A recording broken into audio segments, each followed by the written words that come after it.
وَهُوَ الَّذِي أَنشَأَ جَنَّاتٍ مَعْرُوشَاتٍ وَغَيْرَ مَعْرُوشَاتٍ، اور وہی ہے اللہ جس نے پیدا کیے باغات، اور وہ بھی جو ٹٹیوں پر چڑھائے جاتے ہیں اور وہ بھی جو نہیں چڑھائے جاتے۔ معروشات کے زمرے میں بیل نما وہ پودے آتے ہیں جن کا کوئی تنا نہیں ہوتا جس پہ وہ خود کھڑے ہو سکیں، تو ایسے پودوں کو سہارا دے کر کھڑا کرنا پڑتا ہے، جیسے انگور وغیرہ کی بیل ہے۔ دوسری طرف غیر معروشات ہیں جس میں عام درخت شامل ہیں جو اپنے مضبوط تنے پر کھڑے ہوتے ہیں، جیسے انار کے، آم کے، مالٹے کے، کنو کے درخت ہیں۔ تو یہاں ان دونوں کا ذکر ہے۔ وَالنَّخْلَ وَالزَّرْعَ مُخْتَلِفًا أُكُلُهُ وَالزَّيْتُونَ وَالرُّمَّانَ مُتَشَابِهًا وَغَيْرَ مُتَشَابِهٍ، اور کھجور اور کھیتی جس کے ذائقے مختلف ہیں، اور زیتون اور انار ایک دوسرے سے ملتے جلتے بھی ہیں اور مختلف بھی ہیں۔ یہ اللہ تعالیٰ کی صناعی کی مثالیں ہیں کہ اس نے مختلف اقسام کے درخت، کھیتیاں، پھل پیدا کیے جو آپس میں ملتے جلتے بھی ہیں اور مختلف بھی ہیں۔ اب دیکھیں جیسے سٹرس فیملی ہے، اس میں کنو بھی ہے، فروٹر بھی ہے، مالٹا بھی ہے، موسمی بھی ہے، سب ایک دوسرے سے ملتے جلتے بھی ہیں لیکن ذائقے میں فرق بھی ہیں۔ اسی طرح سے انگور کی بھی قسمیں ہیں، اسی طرح انار کی بھی قسمیں ہیں۔ تو بنیادی طور پہ یہ سب پھل ایک ہی قسم یا خاندان سے تعلق رکھتے ہیں، لیکن شکل، ذائقہ وغیرہ میں ایک دوسرے سے ملتے جلتے ہونے کے باوجود سب کی اپنی الگ الگ پہچان ہے۔ سبحان اللہ۔ کلوا من ثمرہ اذا اثمر وآتوا حقہ یوم حصادہ، کھایا کرو ان کے پھلوں میں سے جب کہ وہ پھل دیں، اور اللہ کا حق ادا کرو ان کے کاٹنے کے دن۔ یعنی جیسے زمین کی پیداوار میں سے عشر کا ادا کرنا فرض ہے، ایسے ہی ان پھلوں پر بھی زکوٰۃ دینے کا حکم ہے کہ کھیتی اور پھلوں کی پیداوار میں سے اللہ تعالیٰ کا حق نکال دیا کرو۔ وَلَا تُسْرِفُوا إِنَّهُ لَا يُحِبُّ الْمُسْرِفِينَ، اور بے جا خرچ نہ کرو، یقیناً اللہ کو بے جا خرچ کرنے والے پسند نہیں ہیں۔ یہاں پھر اللہ تعالیٰ نے اپنی ناپسند بتائی ہے کہ اللہ کو کون سے لوگ پسند ہیں، جو اسراف نہیں کرتے۔ اور اسراف کیا ہوتا ہے؟ ضرورت کی چیزوں پر ضرورت سے زائد خرچ کرنا، اور اللہ کو ایسے لوگوں سے محبت نہیں ہے جو اسراف کرتے ہیں۔ وَمِنَ الْأَنْعَامِ حَمُولَةً وَفَرْشًا، اور چوپایوں میں سے کچھ بوجھ اٹھانے والے اور کچھ زمین سے لگے ہوئے۔ حمولتاً وہ جانور ہیں جو قد کاٹ اور ڈیل ڈول میں بڑے بڑے ہوتے ہیں، جن سے بار برداری کا کام لیا جاتا ہے، مثلاً گھوڑا، خچر، اونٹ وغیرہ۔ اور اس کے برعکس کچھ ایسے جانور ہوتے ہیں جن سے آپ بار برداری کا کام نہیں لے سکتے۔ ایسے جانوروں کی جسامت چھوٹی ہوتی ہے، تو ان کو پھر یہاں پر وفرشا زمین سے منسوب کیا گیا ہے، یعنی وہ زمین سے لگے ہوئے ہیں، جیسے بھیڑ، بکری وغیرہ ہیں۔ تو ہر طرح کے جانور اللہ تعالیٰ نے انسانوں کے لیے پیدا کیے ہیں۔ کلوا مما رزقکم اللہ ولا تتبعوا خطوات الشیطان انہ لکم عدو مبین، کھاؤ اس میں سے جو اللہ نے تمہیں رزق دیا ہے، اور شیطان کے نقش قدم کی پیروی نہ کرو، یقیناً وہ تمہارا کھلا دشمن ہے۔ جیسے ماں باپ اپنے بچے کو سمجھاتے ہیں نا کہ دیکھو وہ لڑکا اچھا نہیں ہے، اس کے ساتھ دوستی مت کرو، اس کے راستے پر مت چلو، اس کی بات مت مانو۔ اللہ تعالیٰ 70 ماؤں سے زیادہ محبت کرنے والے ہیں۔ آپ کو یہ انداز قرآن میں بار بار نظر آئے گا، وَلَا تَتَّبِعُوا خُطُوَاتِ الشَّيْطَانِ إِنَّهُ لَكُمْ عَدُوٌّ مُّبِينٌ، وہ تمہارا کھلا دشمن ہے، وہ تمہیں برباد کر دے گا، وہ تمہیں جہنم کی طرف دھکیل دے گا۔ اپنے آپ کو اس سے بچاؤ، اپنے دشمن کو پہچانو۔ ثمانیۃ ازواج، یہ 8 قسم کے چوپائے ہیں۔ من الضأن اثنین ومن المعز اثنین، بھیڑ میں سے 2 اور بکری میں سے 2، یعنی نر اور مادہ۔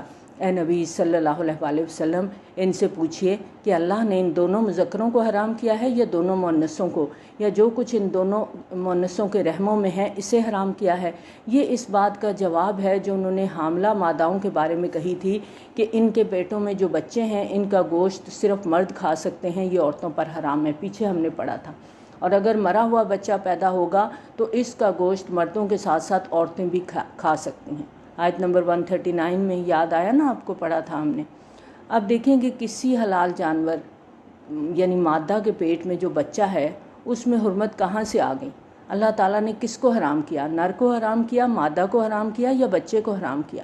پھر یہ کہ اگر کوئی شے حرام ہے تو سب کے لیے حرام ہے، اگر حرام نہیں ہے تو کسی کے لیے بھی نہیں ہے۔ یہ انہوں نے نئے نئے قوانین بنا لیے تھے۔ اللہ تعالیٰ فرماتے ہیں یہ جو تم نئے نئے قوانین بنا لائے ہو، کہاں سے لے آئے ہو؟ نبئونی بعلم ان کنتم صادقین، مجھے بتاؤ کسی بھی سند کے ساتھ اگر تم سچے ہو، کہاں لکھا ہوا ہے یہ سب؟ اور اسی طرح اونٹ میں سے 2 نر اور مادہ اور گائے میں سے 2 نر اور مادہ، ان سے پوچھیے کیا اس نے ان دونوں نروں کو حرام کیا یا دونوں ماداؤں کو، یا جو کچھ ان ماداؤں کے رحموں میں ہے اسے حرام کیا ہے؟ کیا تم موجود تھے جب اللہ نے تمہیں یہ نصیحتیں کی؟ تو اس سے بڑھ کر ظالم کون ہوگا جو جھوٹ گھڑ کر اللہ کی طرف منسوب کر دے تاکہ لوگوں کو گمراہ کر دے بغیر کسی علم کے۔ یقیناً اللہ ایسے ظالموں کو ہدایت نہیں دے گا۔ یہ لوگ جو اللہ کے ساتھ شرک ٹھہراتے ہیں، اللہ کی طرف منسوب کر کے جھوٹ گھڑتے ہیں، تو پھر یہ گمراہی میں اتنی دور تک چلے جاتے ہیں کہ اللہ کے نزدیک یہ ظالم ہیں، اور ظلم شرک کو کہا گیا قرآن کے اندر۔ تو یہ اللہ تعالیٰ ایسے ظالموں کو ہدایت نہیں دیتا، پھر یہ گمراہی میں آگے آگے نکلتے جاتے ہیں۔ قُل لَا أَجِدُ فِي مَا أُوحِيَ إِلَيَّ مُحَرَّمًا عَلَىٰ طَاعِمٍ يَطْعَمُهُ، کہہ دیجئے میں تو نہیں پاتا اس قرآن میں جو میری طرف وحی کیا گیا ہے کہ کوئی چیز حرام کسی کھانے والے پر کہ وہ اسے کھاتا ہو۔ پھر سے وضاحت کی جا رہی ہے کہ کن چیزوں کو حرام کیا گیا ہے۔ إِلَّا أَن يَكُونَ مَيْتَةً، سوائے اس کے کہ وہ مردار ہو۔ اور مردار کی کون سی قسمیں ہیں؟ سورۃ مائدہ کی آیت نمبر 3 میں ہم پڑھ چکے، او دمم مسفوخاً، یا خون ہو بہتا ہوا۔ اور یہاں پر اس حرمت کا اطلاق اس خون پر نہیں ہوتا جو ذبح کیے گئے جانور کے جسم کے سکیڑ اور کھچاؤ کی انتہائی کیفیت کے باوجود بھی کسی نہ کسی مقدار میں گوشت کے اندر رہ جاتا ہے، اور ایسا ہی معاملہ تلی کے خون کا ہے۔ لیکن جو خون بہایا جا سکتا ہے اور ذبح کرنے کے بعد جانور کے جسم سے نکل کر بہہ گیا ہے وہ حرام ہے، یا خنزیر کا گوشت کہ وہ تو ہے ہی ناپاک، یا کوئی ناجائز شے جس پر اللہ کے سوا کسی اور کا نام پکارا گیا ہو۔ سور کے گوشت کے بارے میں یہاں کہا گیا رجسن، کہ وہ اصلاً ناپاک ہے۔ اس کے علاوہ کچھ چیزوں کی حرمت یہ اللہ کے حکم سے ہے۔ وہ کیا ہے؟ فسق ہے۔ فسق کیا ہے؟ اللہ کی نافرمانی میں حد سے گزر جانا۔ تو خنزیر کا گوشت تو گندگی ہے، اور اس کے علاوہ فسق کیا ہے؟ اُحِلَّ لِغَيْرِ اللَّهِ بِهِ، اس کو اسی وجہ سے حرام قرار دیا گیا کہ یہ اللہ تعالیٰ کا حکم ہے کہ وہ جانور جس پر غیر اللہ کا نام لیا گیا، اور اس حکم میں ہر وہ قربانی شامل ہے جو اللہ کے علاوہ کسی اور کے تقرب کی نیت سے دی گئی ہو۔ مثلاً کوئی جانور کسی قبر پر، کسی آستانے پر جا کر ذبح کیا جائے، اگرچہ اسے ذبح کرتے وقت اللہ ہی کا نام لیا جاتا ہے، مگر دل کے اندر غیر اللہ کے تقرب کی خواہش کا چور موجود ہے تو یہ حرام ہے۔ لیکن ان صورتوں میں بھی اگر کوئی مجبور ہو جائے، نہ تو اس کے اندر طلب ہو نہ وہ حد سے بڑھے، تو یقیناً رب بخشنے والا رحم فرمانے والا ہے۔ یعنی غیر معمولی صورتحال میں جبکہ کھانے کو کچھ نہیں ہے تو حرام چیزوں میں سے کچھ جا کر کھا کر اگر جان بچائی جا سکتی ہے تو مشروط طور پر اس کی اجازت اسلام دیتا ہے۔ وَعَلَى الَّذِينَ هَادُوا حَرَّمْنَا كُلَّ ذِي ظُفُرٍ، اور ہم نے ان پر جو یہودی ہوئے تھے حرام کر دیے ایک ناخن والے جانور، یعنی کھر والے جانور۔ کچھ جانوروں کے پاؤں پھٹے ہوئے ہوتے ہیں جیسے گائے ہے، بکری ہے، کچھ جانوروں کا ایک ہی پاؤں ہوتا ہے جس کو ہم کھر کہتے ہیں، گھوڑا ہے، گدھا ہے، تو یہ یہودیوں پر حرام کر دیے گئے تھے۔ جیسا کہ ہم پیچھے پڑھ کے آئے ہیں کہ یہودیوں پر جو چیزیں حرام کی گئی تھیں کچھ تو اصلاً حرام تھیں، لیکن کچھ چیزیں ان کی نافرمانیوں کی وجہ سے بطور سزا ان کے لیے حرام کر دی گئی تھیں۔ اور گائے اور بکری وغیرہ میں سے ہم نے حرام کر دی ان پر ان کی چربی، سوائے اس کے جو ان کی پیٹھ یا انتڑیوں یا ہڈیوں کے ساتھ لگی ہو۔ یہ ہم نے انہیں سزا دی تھی ان کی سرکشی کی وجہ سے، یعنی مذکورہ جانوروں کی عام کھلی چربی جو تھی وہ ان کے لیے حرام کر دی گئی تھی۔ لیکن یہ حکم آسمانی شریعت کا مستقل حصہ نہیں تھا، یہ ان کی نافرمانیوں کی وجہ سے، ان کی شرارتوں کی وجہ سے یہ تنگی ان پر بطور سزا دی گئی تھی۔ وَإِنَّا لَصَادِقُونَ، اور یقیناً ہم سچ کہنے والے ہیں، یعنی اللہ کی کتاب جو کہہ رہی ہے وہ حق ہے، سچ ہے۔ فَإِن كَذَّبُوكَ فَقُلْ رَبُّكُمْ ذُو رَحْمَةٍ وَاسِعَةٍ، تو اگر یہ لوگ آپ صلی اللہ علیہ وآلہ وسلم کو جھٹلا دیں تو کہہ دیجئے تمہارا رب بڑی وسیع رحمت والا ہے، یعنی یہ اللہ کی رحمت کا مظہر ہے کہ اس جرم کی پاداش میں وہ تمہیں فوراً نہیں پکڑ رہا، اور نہ ہی فوراً معجزہ دکھا کر تمہاری مہلت عمل ختم کرنے جا رہا ہے، بلکہ اس کی رحمت کا تقاضا ہے کہ تمہیں مزید مہلت دی جائے۔ وَلَا يُرَدُّ بَأْسُهُ عَنِ الْقَوْمِ الْمُجْرِمِينَ، اور مت بھولو کہ اس کا عذاب ٹالا نہیں جا سکے گا مجرموں کی قوم سے، جب اس کی طرف سے گرفت ہوگی۔ إِنَّ بَطْشَ رَبِّكَ لَشَدِيدٌ کے مصداق بڑی سخت گرفت ہوگی، بڑی سخت گرفت ہوگی، پھر کسی کی مجال نہیں ہوگی کہ اس سختی سے خود کو ٹال سکے۔ سیقول الذین اشرکوا لو شاء اللہ ما اشرکنا ولا آباؤنا ولا حرمنا من شیء۔ ان قریب کہیں گے مشرک لوگ کہ اگر اللہ چاہتا تو نہ ہم شرک کرتے، نہ ہمارے آباء و اجداد، اور نہ ہی ہم کسی چیز کو حرام ٹھہراتے۔ مشرکین مکہ اس طرح کے دلائل اکثر دیتے تھے کہ اللہ تو علی کل شیء قدیر ہے، اس کا ہمارے ارادے پر، ہمارے عمل پر کلی اختیار ہے۔ تو اگر ہمارے عقائد غلط ہیں، اگر ہم غلط رستے پر چل رہے ہیں، تو اللہ نے کیوں نہیں ہمیں ان عقائد کو اختیار کرنے سے روکا، جبکہ وہ روک سکتا ہے۔ اس طرح کی کٹ حجتیاں کرنا یہ انسان کی فطرت میں شامل ہے۔ کذالک کذب الذین من قبلہم حتی ذاقوا بأسنا، اسی طرح جھٹلایا ان لوگوں نے جو ان سے پہلے تھے، یہاں تک کہ انہوں نے ہمارے عذاب کا مزہ چکھ لیا، یعنی پچھلی قوموں کے جو حالات قرآن بتاتا ہے۔ اے نبی صلی اللہ علیہ وآلہ وسلم کہہ دیجئے، کیا تمہارے پاس کوئی دلیل ہے جسے تم ہمارے سامنے پیش کر سکو؟ تم تو محض گمان کی پیروی کر رہے ہو اور صرف اندازوں کی باتیں کرتے ہو، یعنی صرف قیاس آرائیاں کر رہے ہو۔ قل فللہ الحجۃ البالغہ، کہہ دیجئے کہ بس اللہ کے حق میں ثابت ہو چکی پوری پہنچ جانے والی حجت۔ تمہاری اس کٹ حجتی کے مقابلے میں حقیقت تک پہنچی ہوئی حجت صرف اللہ کی ہے۔ اس نے ہر طرح سے تم پر حجت تمام کر دی ہے، تمہاری ہر معقول بات کو معقول طریقے سے رد کر دیا ہے، مختلف انداز سے تمہیں ہر بات سمجھا دی ہے۔ فَلَوْ شَاءَ لَهَدَاكُمْ أَجْمَعِينَ، اگر وہ چاہتا تو سب کو ہدایت پر لے آتا۔ اگر اللہ کے پیش نظر سب کو نیک بنانا ہی مقصود ہوتا تو اس کے لیے کچھ مشکل نہیں تھا، وہ آنے واحد میں تم سب کو نیک بنا دیتا کہ تم نافرمانی کر ہی نہ سکتے۔ لیکن اس نے دنیا کا یہ معاملہ عمل اور اختیار کے تحت رکھا ہے، جیسے سورۃ ملک میں آتا ہے خلق الموت والحیات لیبلوکم ایکم احسن عملا، اس نے زندگی اور موت پیدا کی اس لیے کہ تمہیں آزمائے کہ تم میں سے کون نیک عمل اختیار کرتا ہے۔ زندگی کا ایک مقصد ہے اور وہ یہ کہ ایکم احسن عملا، کہ کون اچھے عمل کرتا ہے، کون پیپر صحیح اٹیمپٹ کرتا ہے اور کون ایک گریڈ لیتا ہے۔ قُلْ هَلُمَّ شُهَدَاءَكُمُ الَّذِينَ يَشْهَدُونَ أَنَّ اللَّهَ حَرَّمَ هَٰذَا، کہہ دیجئے ذرا لاؤ تو صحیح اپنے وہ گواہ جو یہ گواہی دے سکے کہ اللہ نے ان چیزوں کو حرام کیا ہے۔ تمہارے پاس کوئی کتاب ہے، کوئی سند ہے، کوئی دلیل ہے جسے تم اپنے موقف کے حق میں بطور گواہی پیش کر سکو؟ اگر اس طرح کی کوئی دلیل تمہارے پاس ہے تو ہمارے سامنے پیش کرو۔ فَإِن شَهِدُوا فَلَا تَشْهَدْ مَعَهُمْ، پس اگر یہ لوگ کٹ حجتی میں گواہی بھی دے دیں تو آپ صلی اللہ علیہ وآلہ وسلم آپ ان کے ساتھ گواہی مت دیجیے۔ وَلَا تَتَّبِعْ أَهْوَاءَ الَّذِينَ كَذَّبُوا بِآيَاتِنَا وَالَّذِينَ لَا يُؤْمِنُونَ بِالْآخِرَةِ وَهُمْ بِرَبِّهِمْ يَعْدِلُونَ، اور مت پیروی کیجیے ان لوگوں کی خواہشات کی جنہوں نے ہماری آیات کو جھٹلا دیا اور جو آخرت پر ایمان نہیں رکھتے، اور وہی ہیں جو دوسروں کو اپنے رب کے برابر ٹھہراتے ہیں۔ اس صورت کی پہلی آیت میں ہم نے پڑھا تھا ثم الذین کفروا بربہم یعدلون، اب یہاں ہم پڑھ رہے ہیں وہم بربہم یعدلون۔ ان الفاظ کے تکرار میں گویا منکرین آخرت کی دیدہ دلیری کی طرف اشارہ ہے کہ یہ لوگ اتنے دلیر ہو گئے ہیں کہ اتنا کچھ سننے کے باوجود بھی شرک پہ ڈٹے ہوئے ہیں، اور جس کو چاہتے ہیں اللہ کے برابر کر دیتے ہیں۔ انہیں اللہ کے حضور حاضری کا کچھ بھی خوف محسوس نہیں ہوتا۔ کسی اور کو حاجت روا ٹھہرانا، مشکل کشا ٹھہرانا، کسی اور کو اللہ کی صفات میں شامل کرنا، یہی صفت ہے اور یہی اللہ کا تقوی کے نہ ہونے کی وجہ سے انسان کے اندر آتی ہے۔ قُلْ تَعَالَوْا أَتْلُ مَا حَرَّمَ رَبُّكُمْ عَلَيْكُمْ، کہیے آؤ میں تمہیں سناؤں کہ تمہارے رب نے تم پر کیا کیا چیزیں حرام کی ہیں۔ تم لوگ جب چاہتے ہو کبھی کسی بکری کو حرام قرار دے دیتے ہو، کبھی کسی اونٹ کو محترم ٹھہرا لیتے ہو، اس پر ستم یہ کہ اپنی ان خرافات کو تم اللہ کی طرف منسوب کر دیتے ہو۔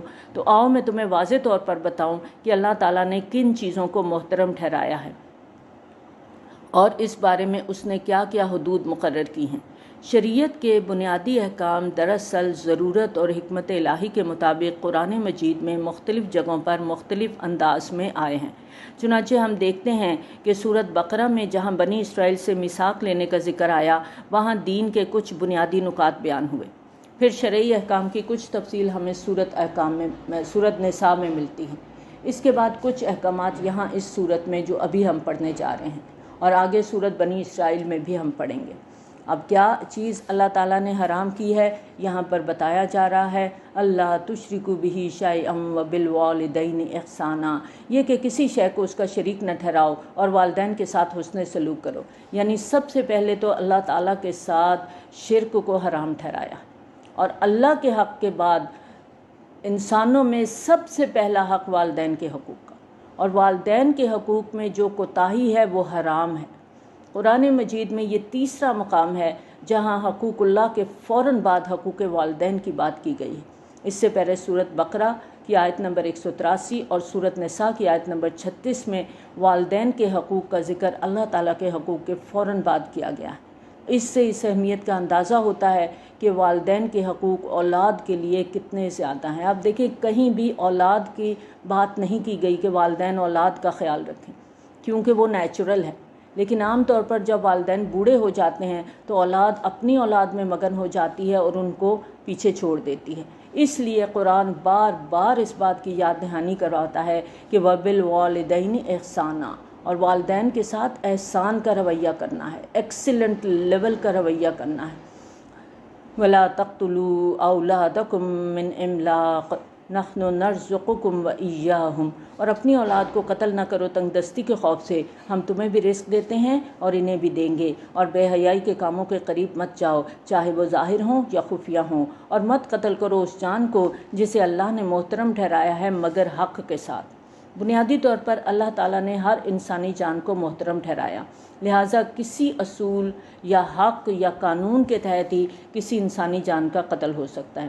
مثلا جان بوجھ کر قتل کرنے کی سزا قتل ہے، اسی طرح مرتد کی سزا قتل ہے، مسلمان زانی یا زانیہ اگر شادی شدہ ہیں تو ان کا قتل، اور یہ انسانی قتل کی جائز اور قانونی صورتیں ہیں جو یہاں کہا گیا کہ الا بالحق، تو حق کے ساتھ قتل کرنا جائز ہے، ورنہ کسی بھی جان کو ناحق قتل کرنا یہ حرام ہے۔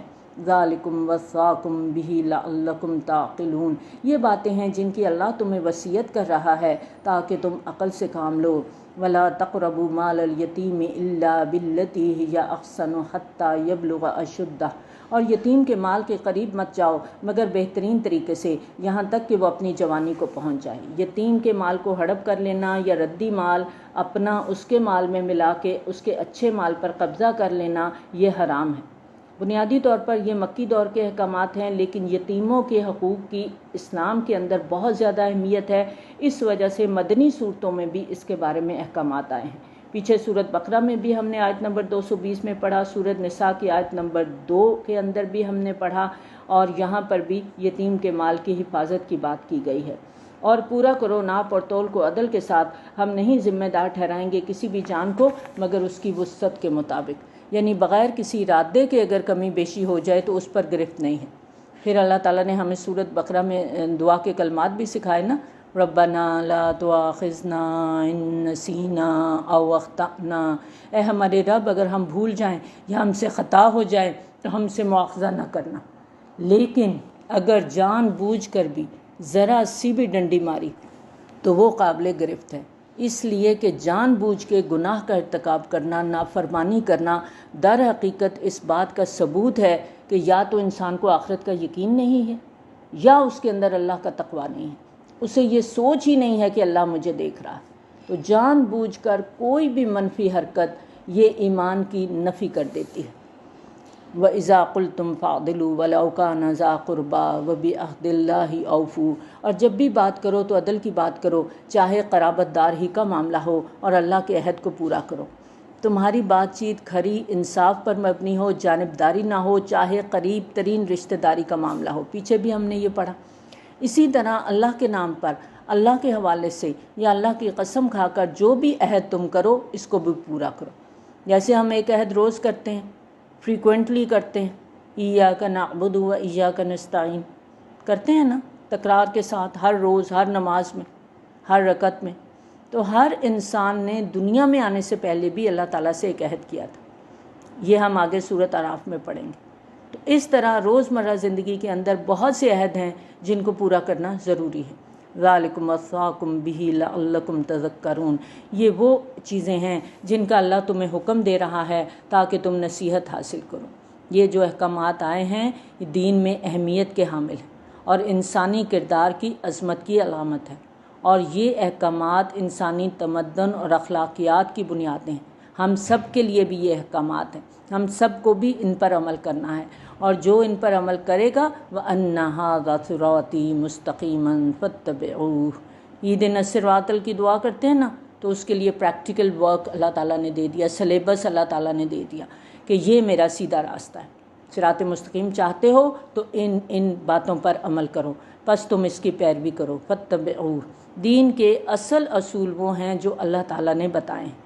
تمہارے خود ساختہ طور طریقے ایسی پگڈنڈیاں ہیں جن کا صراط مستقیم سے کوئی تعلق نہیں ہے۔ صراط مستقیم صرف وہ ہے جن پر ہمارا رسول صلی اللہ علیہ وسلم اللہ کے بتائے ہوئے طریقے کے مطابق چل رہا ہے، اور اب پوری امت مسلمہ کا یہ فرض ہو جاتا ہے کہ وہ سنت رسول صلی اللہ علیہ وسلم کی پیروی کریں اور اس راستے کو اختیار کریں، سنتوں کو فالو کریں، سیرت کے مطابق اپنی زندگی گزاریں۔ یہی سیدھا راستہ ہے، یہی صراط مستقیم ہے۔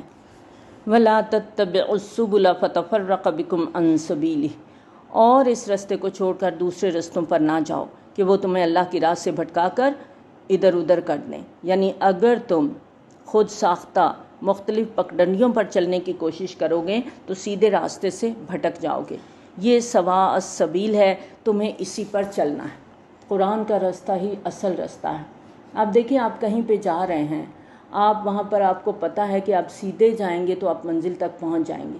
اب آپ کہتے ہیں نہیں میں دائیں مڑ جاؤں تو شاید مجھے شارٹ کٹ مل جائے گا، یا بائیں مڑ جاؤں تو ہو سکتا ہے میں جلدی پہنچ جاؤں، اور اس میں آپ اپنا راستہ چھوڑ دیتے ہیں، اور نتیجہ کیا نکلتا ہے کہ آپ اپنا راستہ گم کر دیتے ہیں، اور جہاں آپ نے آدھے گھنٹے میں پہنچنا تھا وہاں ہو سکتا ہے آپ 2 گھنٹے میں بھی نہ پہنچ پائیں۔ تو یہ اللہ تعالیٰ نے یہاں پر ہمیں بتا دیا کہ اگر تم صراط مستقیم کو چھوڑو گے، دوسرے رستوں پر پڑو گے تو کیا ہوگا؟ بھٹک جاؤ گے۔ تو اس لیے ایک ہی راستہ ہے، اور وہ سواء السبیل ہے، اللہ کا راستہ ہے۔ ذالکم وصاکم بہ لعلکم تتقون، یہ وہ باتیں ہیں جن کی اللہ تمہیں وصیت کر رہا ہے تاکہ تم تقوی اختیار کرو۔ کتنی دفعہ اللہ کی وصیت کی بات آئی ہے نا؟ دنیا میں جو وصیت ہوتی ہے لڑ مر جاتے ہیں اس پر عمل کرنے کے لیے، کیونکہ ہمارا فائدہ ہو رہا ہے نا۔ تو اللہ تعالیٰ جو وصیت کر رہے ہیں وہ بھی ہمارے فائدے کے لیے کر رہے ہیں۔ اللہ تعالیٰ 70 ماہوں سے زیادہ محبت کرنے والے ہیں۔ یہ باتیں معمولی باتیں نہیں ہیں، ہم تو ان سے گزر جاتے ہیں، ہم غور ہی نہیں کرتے، سوچتے ہی نہیں ہیں اس کے بارے میں۔ دیکھیں بار بار ایک ہی آیت آ رہی ہے، ذالکم وصاکم، یہ اللہ تعالیٰ کی طرف سے تمہارے لیے وصیت ہے۔ کتنی پیاری بات ہے نا، لعلکم تعقلون، اپنی عقل استعمال کرو، لعلکم تذکرون، عقل استعمال کرو گے تو نصیحت آئے گی، اور جب نصیحت آئے گی تو لعلکم تتقون، پھر اللہ کا تقویٰ تمہارے اندر آئے گا، اور اللہ کا تقویٰ آئے گا تو انشاءاللہ صراط مستقیم کی توفیق بھی مل جائے گی۔ اللہم اجعلنا منہم ثم آتینا موسیٰ الکتاب تماما علی الذی احسن وتفصیلا لکل شیء وہدی ورحمہ، پھر ہم نے موسیٰ علیہ السلام کو کتاب دی